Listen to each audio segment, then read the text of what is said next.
Oke,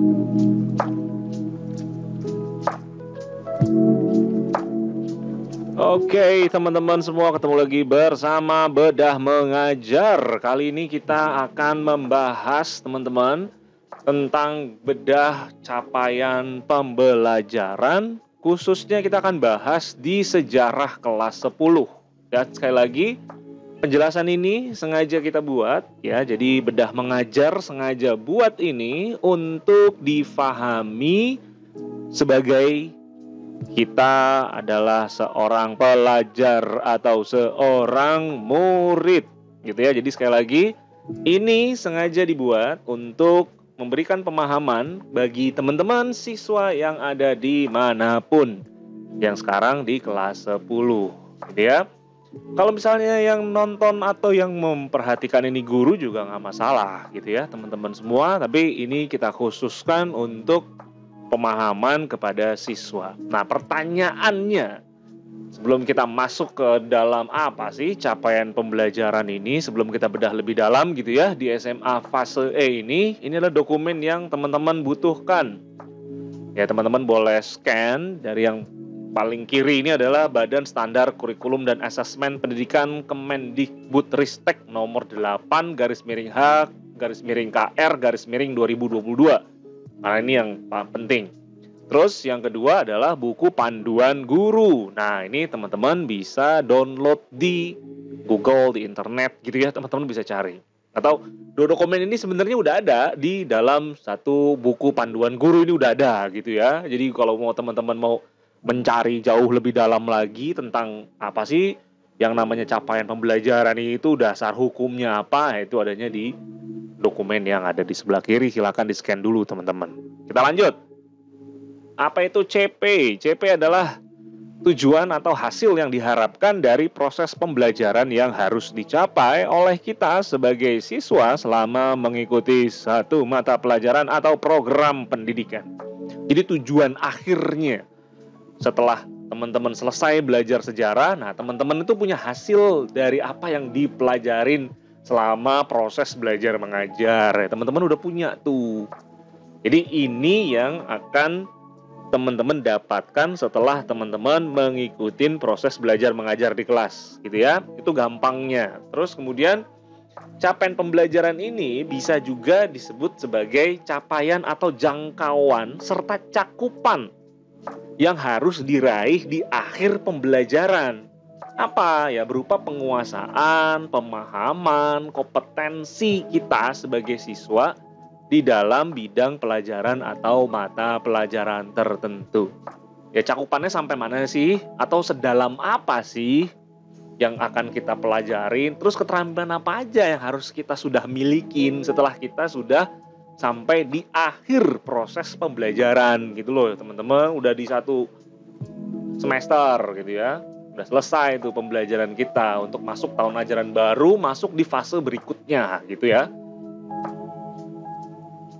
Nah, capaian pembelajaran ini dimaksudkan atau logikanya adalah kita nih sebagai siswa di akhir satu fase diharapkan sudah punya kompetensi pembelajaran yang harus dicapai pada setiap fase perkembangan. Nah, capaian pembelajaran ini mencakup sekumpulan kompetensi dan lingkup materinya. Tadi udah sempat kita singgung ya, sedalam apa sih materinya, sebanyak apa sih materinya, terus apa aja kompetensi yang harus kita kuasain setelah proses ini berakhir gitu ya. Artinya di satu fase. Naik nanti di fase berikutnya beda lagi tuh capaian pembelajarannya, kompetensinya, capaian hasil akhirnya seperti apa, kompetensinya seperti apa, itu akan berbeda di setiap fasenya gitu, teman-teman. Berikut, nah pertanyaan kritis bagi kita sebagai siswa, tadi itu untuk apa sebenarnya, kan gitu ya. Tadi itu CP, capaian pembelajaran itu apa sih? Terus kenapa itu penting untuk kita ketahuin? Nah, itu dulu ya, ini kita akan kritisin. Terus pertanyaannya mungkin dari mana kita dapat? Kita tahu capaian pembelajaran di satu pelajaran. Nah, tadi dokumen yang tadi di awal itu teman-teman tolong download dan tolong baca, di situ ada, gitu ya. Terus kemudian apa aja hasil dan hasil atau keterampilan atau kompetensi yang harus dicapai oleh kita, gitu ya, di akhir fase tersebut. Gitu. Jadi apa aja tuh yang harus kita sudah kuasai. Terus bagaimana kita sebagai siswa sudah tahu, bagaimana kita siswa ini tahu gitu kita sudah mencapai capaian pembelajaran tersebut dari keterampilan yang diajarkan, dari lingkup atau cakupan materi yang dipelajarin sampai keterampilan apa yang sudah kita kuasai itu gimana taunya. Nah, sabar teman-teman, kita akan bedah lebih dalam.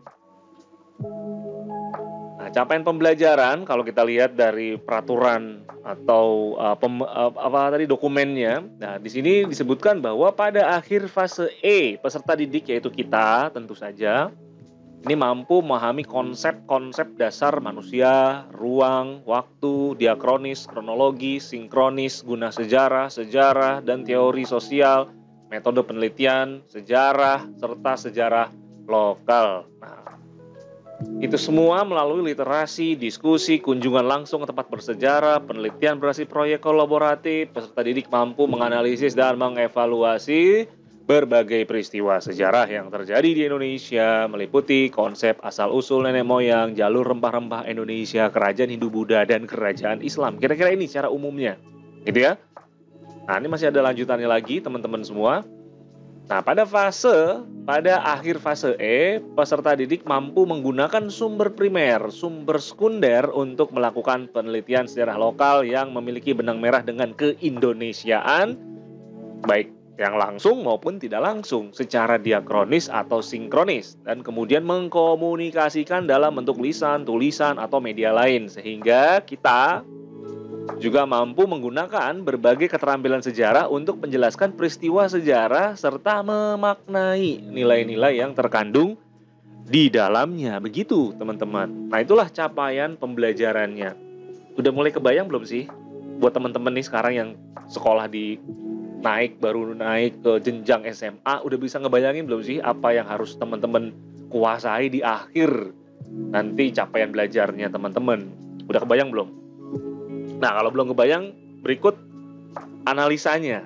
Jadi yang pertama, secara keseluruhan, capaian pembelajaran pada fase E, pelajaran sejarah, ini ditujukan adalah menciptakan landasan yang kuat bagi kita sebagai peserta didik.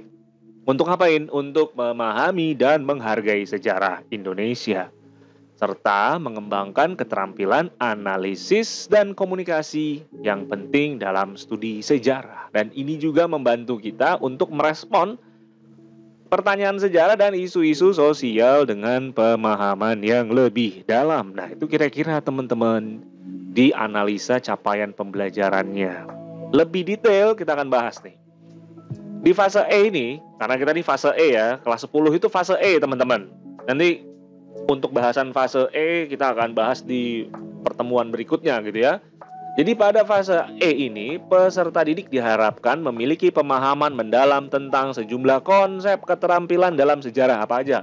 Yang pertama konsep dasarnya pastinya. Ini secara umum dulu ya, global ya. Nanti kita akan bahas per elemen gitu. Yang kedua adalah guna sejarah dan teori sosial. Metode penelitian sejarah, itu yang berikutnya kita pelajarin, sejarah lokal. Terus analisis, evaluasi peristiwa sejarah, menggunakan sumber primer dan sekunder, mengkomunikasikan hasil penelitian, dan menggunakan keterampilan sejarah dalam konteks kehidupan sehari-hari. Gitu ya, ini secara umumnya. Nah, sampai di sini apakah teman-teman sudah mendapatkan poin-poin pentingnya? Nah, inilah ya yang harus dikuasai di akhir proses kita belajar di fase E untuk lanjut di fase F, teman-teman. Nah, dalam capaian pembelajaran ini ada elemen. Elemen itu apa sih? Elemen dari setiap mata pelajaran ini pasti beda-beda, teman-teman. Contohnya ini sejarah. Sejarah ini punya 2 elemen, tapi sebelum kita masuk ke elemen-elemennya, apa sih elemen itu? Elemen adalah kelompok kompetensi esensial. Jadi kelompok kompetensi, kelompok keterampilan dalam bidang mata pelajaran ini, maksudnya adalah sejarah ini, yang paling pentingnya ini ada 2 gitu ya, yang berlaku sama untuk mata pelajaran yang sama di setiap fase. Jadi setiap pelajaran sejarah ya esensialnya hanya 2 ini di dalam tiap fase. Gitu ya. Apa saja elemen dalam mata pelajaran sejarah di fase E? Yang pertama, pemahaman konsep. Konsep apa? Ya konsep sejarah tentunya. Yang kedua adalah keterampilan proses. Nah, apa saja elemen dari pemahaman konsep? Nah, yang pertama adalah kita akan belajar atau kita akan punya keterampilan tentang pemahaman konsep dasar ilmu sejarah. Ini masih dalam pemahaman konsep gitu ya. Terus analisis dan evaluasi manusia sebagai subjek dan objek sejarah. Analisis diakronis sinkronis. Analisis peristiwa sejarah dalam berbagai konteks. Ini masih dalam pemahaman konsep ya. Analisis peristiwa sejarah dalam dimensi waktu. Pemahaman pola perkembangan, perubahan, keberlanjutan, keberulangan. Terus dilanjutkan dengan pemahaman konsep asal-usul nenek moyang dan jalur rempah-rempah. Analisis evaluasi kerajaan Hindu-Buddha, analisis evaluasi kerajaan Islam. Ini udah termasuk dengan pemahaman konsep dikaitkan dengan materinya. Ini materinya adalah asal-usul nenek moyang, jalur rempah gitu ya teman-teman. Nah sampai di sini teman-teman sudah bisa membayangkan gitu ya. Oh ternyata nih pemahaman konsep yang akan dituju dalam pelajaran sejarah di akhir kita belajar di fase E ini kita udah punya itu. Pemahaman konsep dasar ilmu sejarah, analisisnya, tentang evaluasi manusia sebagai objek, subjek gitu ya teman-teman. Lanjut. Konteks yang berikutnya. Oh sebelumnya kita, jadi apa yang akan didapatkan ketika kita belajar sampai di akhir fase E ini? Nah, di elemen pemahaman konsep sejarah ini akan memungkinkan kita sebagai peserta didik untuk menjadi pemikir sejarah yang kompeten. Itu tujuan besarnya. Kita tidak hanya memiliki pengetahuan tentang sejarah, tapi juga mampu mengaplikasikan konsep-konsep tersebut dalam analisis, evaluasi, dan pemahaman yang lebih dalam tentang sejarah Indonesia dan dunia. Ya, yang perlu digarisbawahi adalah kita menjadi pemikir sejarah yang kompeten. Itu jadi punya pengetahuan sejarah, tidak hanya itu, tapi bisa mengaplikasikan konsep-konsep yang tadi kita pelajarin tuh, teman-teman, sebagai keterampilan kita.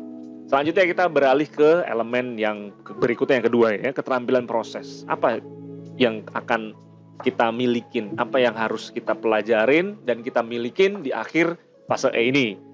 Yang pertama adalah penelitian, tentu saja sejarah lokal, karena ini proses, ya kan? Kita ngomongin tentang proses bagaimana kita memahami tentang sejarah lokal, penjelasan peristiwa sejarah secara kronologis dan sinkronis, penjelasan berdasarkan hubungan kausalitas, sebab akibatnya seperti apa, terus mengkaitkan peristiwa sejarah dengan kehidupan sehari-hari, menjelaskan dalam perspektif masa lalu, masa kini, masa depan, terus mengkaitkan peristiwa sejarah lokal, nasional, global, yang dilanjutkan dengan memaknai nilai-nilai dari peristiwa sejarah, sampai mengolah informasi sejarah dalam berbagai bentuk media. Nah, kira-kira setelah kita memiliki keterampilan ini, apa sih yang mungkin bisa kita lakukan gitu ya, dan ini elemen keterampilan proses akan membantu kita sebagai peserta didik tidak hanya menjadi konsumen pasif informasi sejarah, tapi kita juga jadi produsen yang mampu melakukan penelitian, analisis, serta komunikasi sejarah yang bermutu tinggi. Misalnya, merencanakan proyek-proyek berkelanjutan secara kolaboratif, mengintegrasikan berbagai aspek sejarah, menghubungkannya, terus kemudian kita juga bisa menghubungkannya dengan kehidupan kita sendiri. Nah, itulah teman-teman hal-hal yang penting yang teman-teman harus sudah milikin selama proses sampai di akhir gitu ya.